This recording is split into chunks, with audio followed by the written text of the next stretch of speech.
Corona वैश्विक महामारी की इन परिस्थितियों में आपका हौसला डगमगाया नहीं, डिगा नहीं, बल्कि आपने परिस्थिति के मुताबिक इस कार्यक्रम को और अधिक प्रासंगिक बना दिया है। पूरी दुनिया में इस बीमारी के कारण जो तनाव है, लोगों में जो डर और दुविधा है, उसे संगीत और कला के माध्यम से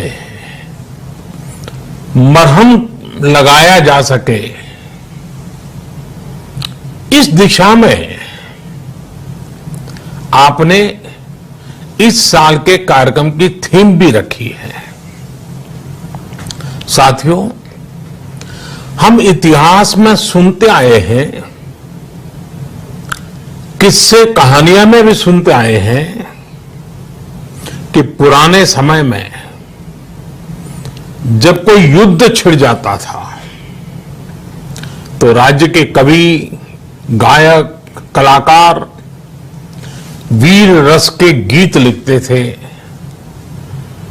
संगीत को प्रेरणा का माध्यम बनाते थे। आज कोरोना जैसे अदृश्य दुश्मन के खिलाफ युद्ध में हमारे कलाकार वैसी ही भूमिका निभा रहे हैं। हमारे गायकों, गीतकारों, कलाकारों ने देश का मनोबल बढ़ाने के लिए, देश को जागरूक करने के लिए, इस लड़ाई में जोश फूंकने के लिए एक रचनात्मक अभियान खड़ा कर दिया है। बीते दिनों ऐसे ही कितने ही संगीतमय प्रयोग हमने देखे और सुने हैं। वैसे आपको याद होगा, इस अभियान की शुरुआत 130 करोड़ भारतवासियों ने ताली, थाली बजाई, शंख बजाया, घंटी बजाई और इस नाद के द्वारा पूरे देश को एक ऊर्जा से भर दिया था। ऐसे में जब 130 करोड़ लोग एक भावना से साथ आते हैं, एक संग जुड़ते हैं, तो ये संग ही संगीत बन जाता है। जिस तरह संगीत में एक सामंजस्य की जरूरत होती है, एक अनुशासन की जरूरत होती है, उसी तरह के सामंजस्य, संयम और अनुशासन से ही देश का प्रत्येक नागरिक आज इस महामारी से लड़ रहा है।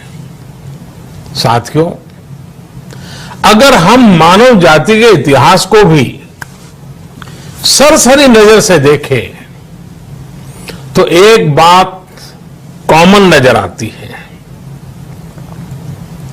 एक बात उभर करके आती है।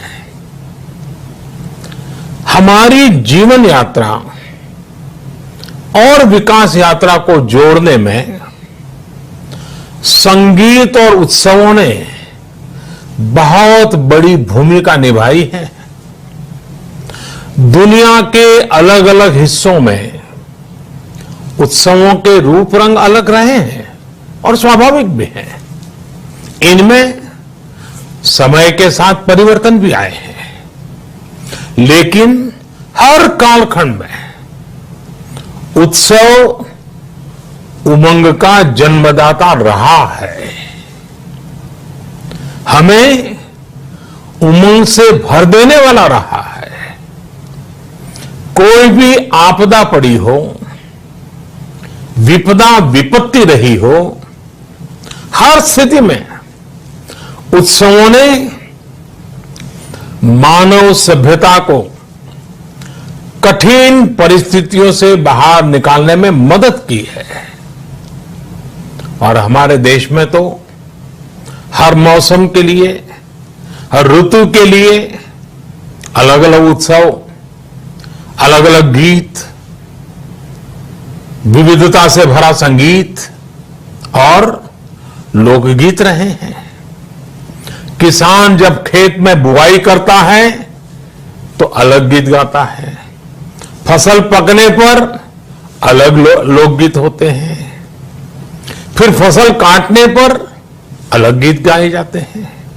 इसलिए अगर हम कहें कि उत्सवों के बिना हमारा जीवन अधूरा है, तो हमें ये भी कहना पड़ता है कि कला संगीत के बिना उत्सव ही नहीं है। साथियों, मुझे बताया गया है कि आपने इस बार इस कार्यक्रम में nature walk, heritage walk, literature और होलिस्टिक फूड जैसे अनेक विषयों को भी जोड़ा है। साथ ही योग और विशेषकर नाद योग को भी इसमें रखा गया है। हमारे यहां तो नाद को संगीत का आधार माना गया है और नाद का आधार आत्मशक्ति को माना गया है, आत्मबल को माना गया है।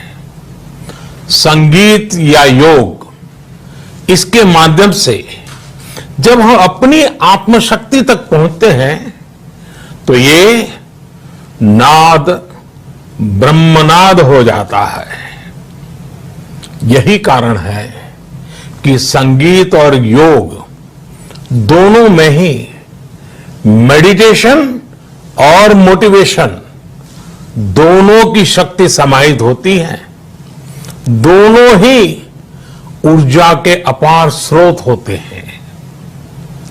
हमारे शास्त्रों में तो कहा गया है, न नादेन बिना गीतम, न नादेन बिना स्वर, न नादेन बिना ज्ञानम, न नादेन बिना शिव। अर्थात नाद के बिना गीत, संगीत और स्वर सिद्ध नहीं होते और नाद योग के बिना ज्ञान और शिवत्व की प्राप्ति नहीं होती।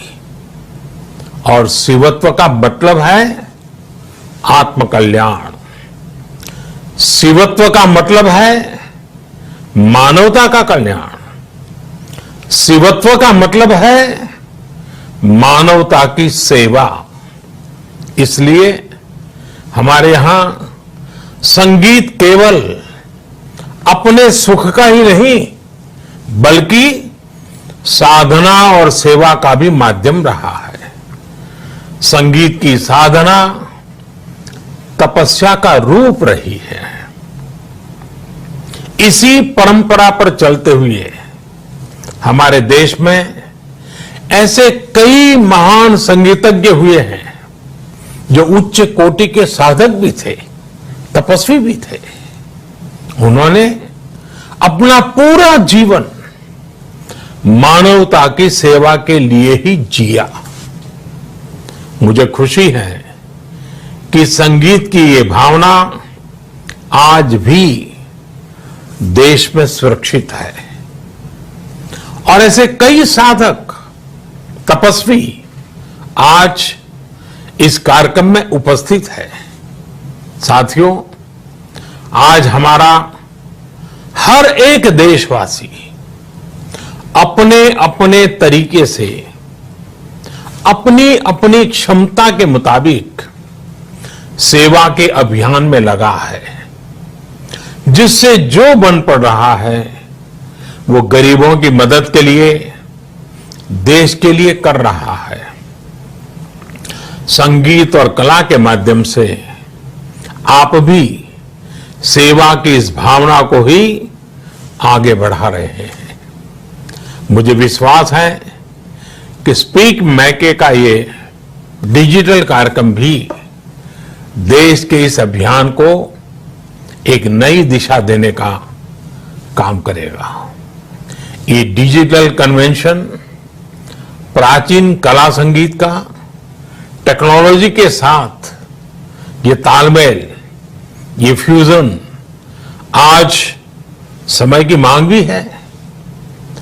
राज्यों और भाषाओं की सीमाओं के ऊपर उठकर आज संगीत एक भारत श्रेष्ठ भारत के आदर्श को भी पहले से ज्यादा सशक्त कर रहा है। आप देखिए, आज बंगाल में बैठा व्यक्ति इंटरनेट पर पंजाबी गाने सीख रहा है। पंजाब का युवा दक्षिण भारत के संगीत को सीख रहा है। लोग जो सीख रहे हैं उससे 130 करोड़ देशवासियों को जोड़ भी रहे हैं। लोग सोशल मीडिया पर अपने क्रिएटिविटी के माध्यम से नए नए संदेश भी पहुंचा रहे हैं। कोरोना के खिलाफ देश के अभियान को आगे बढ़ा रहे हैं। संकट के समय में संगीत देश की सामूहिक शक्ति का एक नया स्रोत बन गया है। मुझे पूरा विश्वास है हमारे देशवासियों की ये ऊर्जा, आपका ये प्रयास कोरोना से मुकाबला कर रहे लोगों का मनोबल बढ़ाएगा, लोगों को एक नई आशा, एक नया आत्मविश्वास देगा। आप सभी स्वस्थ रहें, 2 गज दूरी का पालन करते रहें, लोगों को जागरूक करते रहें। इसी कामना के साथ मैं अपनी बात समाप्त करता हूं। स्पीक मैके और उनकी टीम को भी, आप सभी महानुभावों को, सभी कलाकारों को, आप सभी को एक बार फिर बहुत बहुत शुभकामनाएं। धन्यवाद। नमस्कार।